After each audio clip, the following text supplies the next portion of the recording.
थोड़ा ध्यान लगा कर सुनना। तीज शिव महापुराण की कथा ही नहीं, आप जो तीज करते हो, हरियाली करो चाहे सातुड़ी करो, उस तीज की महत्वता क्या है, इस शिव महापुराण की कथा में अपने को समझना है कि उसकी मूल तत्वता, उसकी महत्वता है क्या, उसका महत्व क्या है।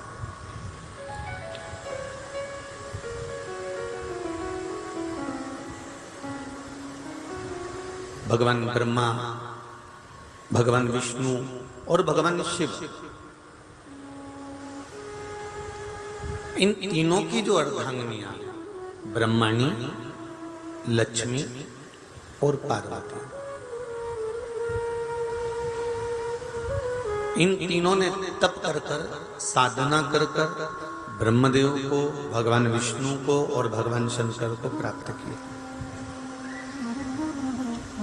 और तीनों ने प्राप्त कर कर तीनों देवताओं से वर मांगा कि वर हमको ऐसा दीजिए कि हमारे तप साधना का फल नारी को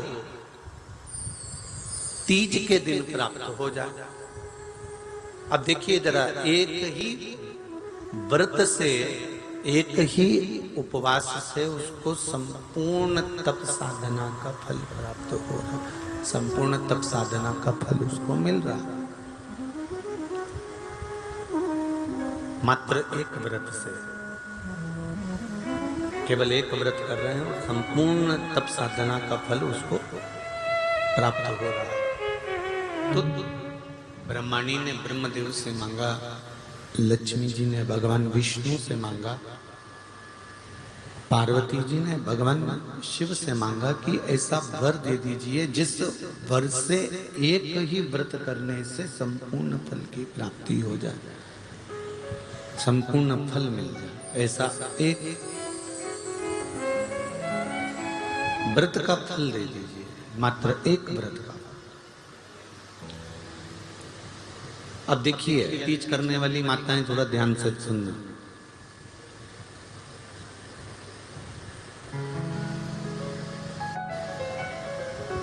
तीज जब माताएं करती हैं तो एक हरियाली तीज, एक गणगौर की तीज, ये दो तीज के व्रत ऐसे होते हैं जिसमें जब माताएं करती हैं तो उस समय पर उमा, ब्रह्माणी और लक्ष्मी, इन तीनों की आराधना का फल उसको केवल एक व्रत से प्राप्त हो जाता। अब देखिए दूसरा, सातुड़ी तीज।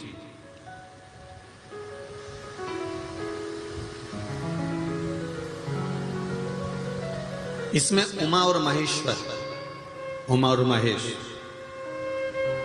ब्रह्माणी और लक्ष्मी, इन चार के व्रत तप का फल एक साथ सातुड़ी तीज के दिन प्राप्त हो जाता। अब एक बात ध्यान से सुनिएगा, सारे व्रत, आपका अगर स्वास्थ्य खराब हो गया तो आप व्रत छोड़ सकते हो। जितने भी व्रत आप लोग कर रहे हैं पूर्व के, सोमवार, मंगलवार, एकादशी, छठ, पंचमी, चतुर्थी, अगर आपका स्वास्थ्य खराब है तो आप उस व्रत को छोड़ सकते हो, सारे व्रत को छोड़ सकते हो। पर तीज का जो व्रत होता है, ये व्रत एक बार लेने के बाद जब प्राण छूटते हैं तभी ये व्रत समाप्त होता है, अन्यथा बीच में ये व्रत समाप्त नहीं।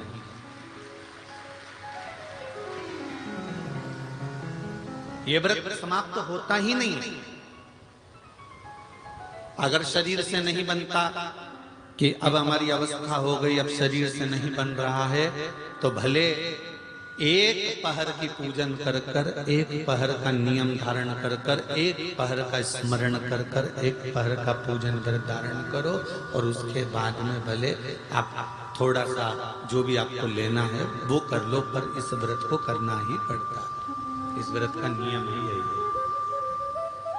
सबसे ज्यादा आनंद शंकर जी से पूछा जाए कौन से दिन आता है, तो शिव जी कहेंगे मुझे हर तीज बड़ी पसंद है। शिव जी से पूछा वो क्यों? पार्वती जी ने जो तप करा था, साधना करी थी, उपास करा था, व्रत करा था, पार्वती जी ने ऐसा व्रत करा, ऐसा तप करा, ऐसी साधना करी, उस व्रत से मैं बड़ा प्रसन्न हूं। सबसे ज्यादा प्रसन्न मेरे शंकर तीज के दिन होते हैं, सबसे ज्यादा प्रसन्न। और माताओं से निवेदन रहा है, बार बार कहते हैं, आप अगर तीज का व्रत नहीं भी करते हो तो भी 5-6 वृक्ष की 7 वृक्ष की पत्तियों को तोड़कर तीज के दिन शंकर भगवान को समर्पित कर दो, शंकर जी उस व्रत को स्वीकार कर लेते हैं, इतने प्रसन्न हो जाते हैं मेरे दिल। एक बात दिल से बताना, जितनी सौभाग्यवती माताएं होती हैं ये संक्रांति पर भी 13 चीजें दान करती हैं, 14 चीजें दान करती हैं। बीच में कोई 16 सोमवार का उद्यापन करेंगी तो भी सुहाग की सामग्री देंगी, उद्यापन करेंगी तो भी सुहाग की सामग्री देंगी, कोई कार्य करेंगी तो भी सौभाग्य की सामग्री देंगी। सौभाग्य की सामग्री का दान क्यों किया जाए? सौभाग्य सूचक वस्तुओं का दान क्यों किया जाए? सौभाग्य की वस्तुएं क्यों प्रदान करी जाती है, क्यों दी जाती है? उसका कारण क्या है?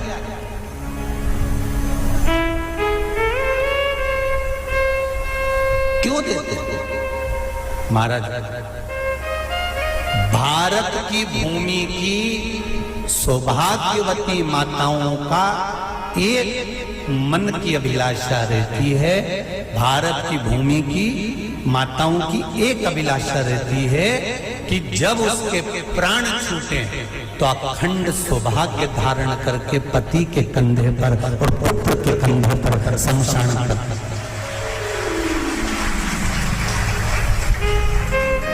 ये भारत की भूमि की माताओं की सोच है, उनके मन का संकल्प, उनके मन का भाव।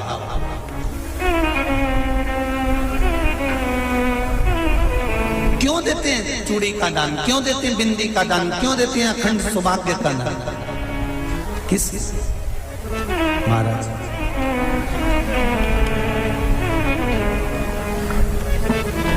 मेरे हाथों में भर भर के चूड़ी रहे, मेरे हाथों में भर भर के चूड़ी, और मैया कोई कामना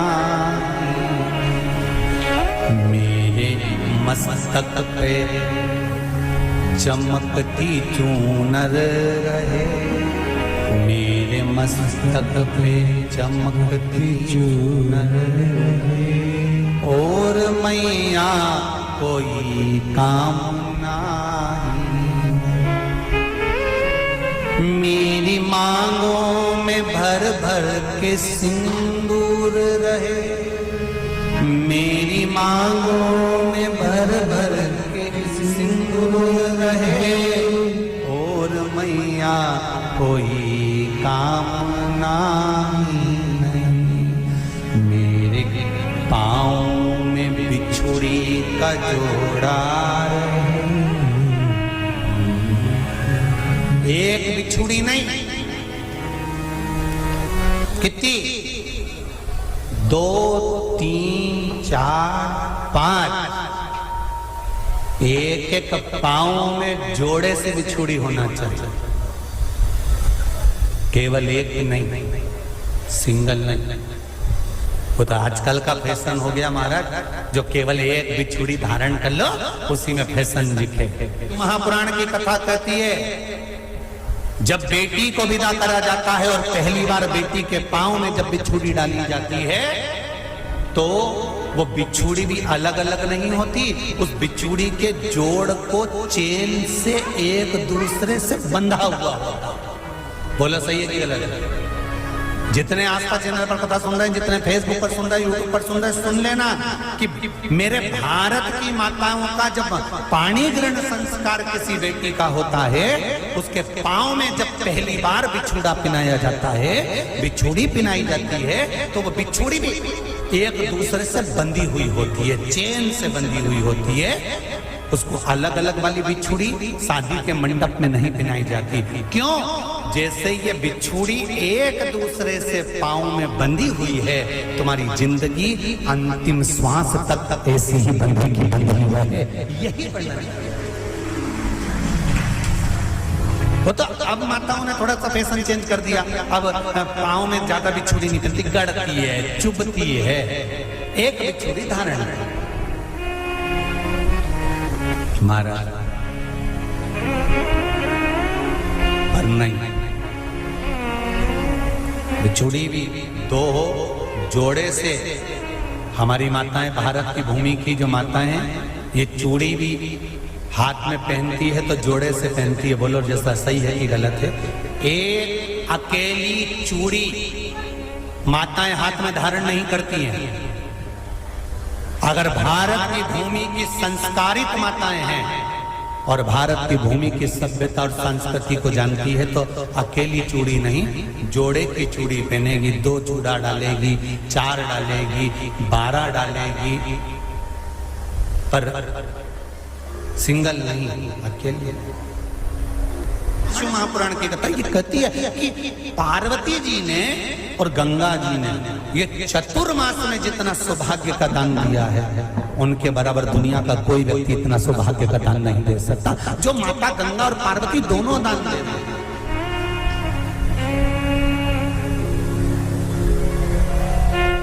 प्रतिदिन दे रहे हैं। और अब तो फैशन आ गया, तुम लोगों जो सौभाग्य का दान देते हो प्लास्टिक की डलिया में देते हो, पर एक एक पुराण को उठा कर देख लेना, एक एक उद्यापन को उठा कर देख लेना। जितनी तुम कथा तुम्हारे घर में छोटी छोटी कथाओं की पोथियां पढ़ी हो, उनको उठा कर देख लेना। उसमें नहीं लिखा कि प्लास्टिक की डलिया में सौभाग्य की वस्तु का दान दिया जाता है। उसमें लिखा है बांस की पिटारी में, बांस की डलिया में सौभाग्य की वस्तुओं का दान दिया जाए। क्यों? क्योंकि बांस वंश की वृद्धि करता है, बांस सौभाग्य की वृद्धि करता है, और बांस अखंड सौभाग्य। जैसे बांस का पौधा बढ़ते चले जाता है, बढ़ते चले जाता है, उसी तरह बांस की डलिया में जब दान दिया जाता है, बांस की टोकनी में जब दान दिया जाता है, तो ये भाव रखा जाता है कि तुम्हारा सौभाग्य ऐसे ही बढ़ता रहे। पर अब थोड़ा सा फैशन चेंज हो गया तो प्लास्टिक की डलिया, पर प्लास्टिक की नहीं। तो गंगा मैया और पार्वती मैया चतुर्मास के अंतर्गत जो त्योहार पड़ता है, चतुर्मास के अंतर्गत जो व्रत पड़ते हैं, ये किसी दूसरे के नहीं है। तीज का व्रत माता पार्वती का, छठ का व्रत माता पार्वती का, चतुर्थी का व्रत माता पार्वती का, ये सारे व्रतों की शुरुआत गंगा और पार्वती ने अपने बल से। कहता है सौभाग्यवती नारी जितना भजन पूजन करती है, सौभाग्यवती नारी जितना भगवत नाम स्मरण करती है, भगवत पूजन करती है, व्रत करती है, साधना करती है, तप करती है, पूजन करती है, पाठ करती है, आराधना करती है, अर्चना करती है, उस सौभाग्यवती नारी का किया हुआ दान, पुण्य, धर्म, भजन, कीर्तन, स्मरण, सेवा, चाकरी उसके पति के भी काम आती है और उसके पुत्र और पुत्री के भी काम आती है। एक सौभाग्यवती नारी के द्वारा किया, आवाज पकड़ रहा है, एक सौभाग्यवती नारी के द्वारा किया गया भजन, पूजन, स्मरण, संकीर्तन, नाम जाप, नाम कीर्तन उसके पति के भी काम आ रहा और उसके बच्चों के भी काम आ रहा। देखिए कितना सुंदर शिव महापुराण में चरित्र आया है वृंदा देवी का, कि वृंदा जितना नाम जाप करती है, वृंदा जितना नाम भजन करती है, वृंदा जितना नाम स्मरण करती है, उसके पति को उसका लाभ है।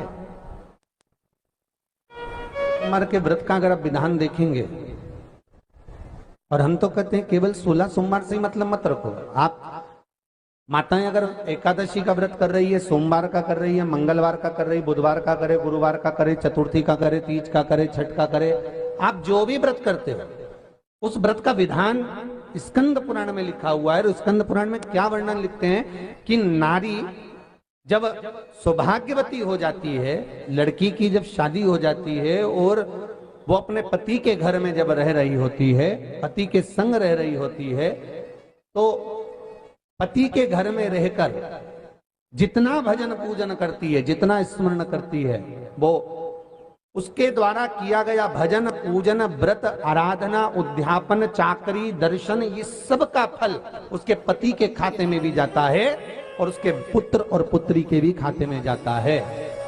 पर उसमें एक बात का विशेष ध्यान रखना, स्कंद पुराण कहती है कि आप व्रत को उठाएं। आपने व्रत उठाया, कहां उठाया? पति के घर से उठाया, ठीक है।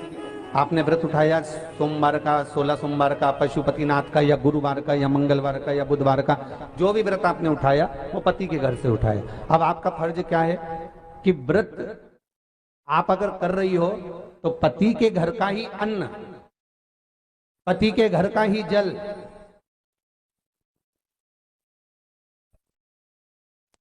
पति के घर का ही सुख आनंद, पति के घर का ही सुख आनंद महाराज हमको प्राप्त हो। अगर व्रत करने के दिन मालूम पड़े आपसे कोई तीज का व्रत, छठ का व्रत, चतुर्थी का कोई विशेष खास जो व्रत होता है, सोमवार का व्रत, पशुपति व्रत, और आप अपने मायके चली गए और मायके का अन्न जल आपने ग्रहण किया, मायके का प्रसाद ले जाकर, मायके की थाली ले जाकर, मायके का पूजन का सामान ले जाकर आपने भगवान की आराधना करी, तो स्कंद पुराण कहती है वो स्वीकृत नहीं होता, क्योंकि विवाह होने के बाद गोत्र बदल जाता है। उस गोत्र का अन्न चाहिए, उस गोत्र का भाग चाहिए। लगने लगे कि हाँ बहुत कष्ट है, कर्जा भी बढ़ गया, तकलीफें भी बढ़ गई, बहुत दुख भी बढ़ रहा है, कहीं परिवार सही नहीं चल रहा है, तो प्रयास करते रहा करो। हफ्ते में एक बार एक चावल का दाना जल के पात्र में डाल लिया, एक काली मिर्च जल के पात्र में डाल ली, और उस जल को ले गए, थोड़ा सा चंदन का छींटा डाल दिया, ले जाकर शिव जी को समर्पित कर दिया। शंकर को जल चढ़ाने के लिए 5 स्थान हैं जहां शिव को जल चढ़ाया जाता है और शंकर उस जल को स्वीकार करते हैं, जिसको पंचगंगा कहा गया। 5 स्थान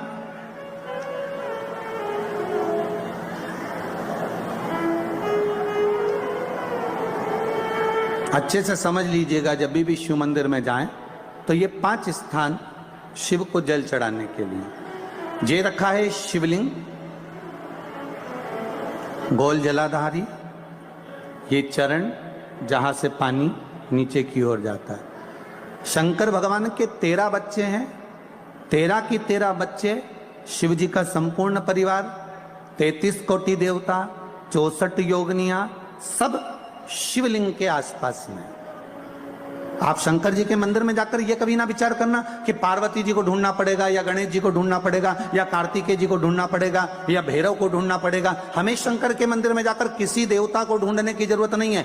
जहां शंकर भगवान का शिवलिंग रखा हुआ है वो माता जी का हस्तकमल है, माता पार्वती जी का स्थान है। जहां शिवलिंग रखा है वो शंकर भगवान है। जहां जलाधारी है उस जलाधारी के पास में जहां पानी बहता है बीच में अशोक सुंदरी का स्थान है। जहां से पानी बह रहा है उसका राइट भाग वहां गणेश जी का स्थान है, लेफ्ट भाग कार्तिकेय जी का स्थान है। शंकर भगवान के ऊपर जो जल गिर रहा है वो शंकर भगवान की 5 लड़कियां, जया, विषहरा, शामलीबारी, दौतली, देव, ये शंकर जी की 5 बेटियां ऊपर हैं। जहां से पानी बहकर उस निकासी से, जहां नाली बनी रहती है, पानी जहां से निकलकर बाहर मंदिर के जा रहा है वो 33 कोटि देवताओं का स्थान है। इसलिए सारे मंदिरों की परिक्रमा हो सकती है पर शंकर जी के मंदिर की परिक्रमा नहीं करते, क्योंकि वो जल जो जा रहा है वो 33 कोटि देवताओं का स्थान है, उसको हम लांघ नहीं सकते। वो स्थान जल चढ़ाते समय आप इसका स्मरण रखें।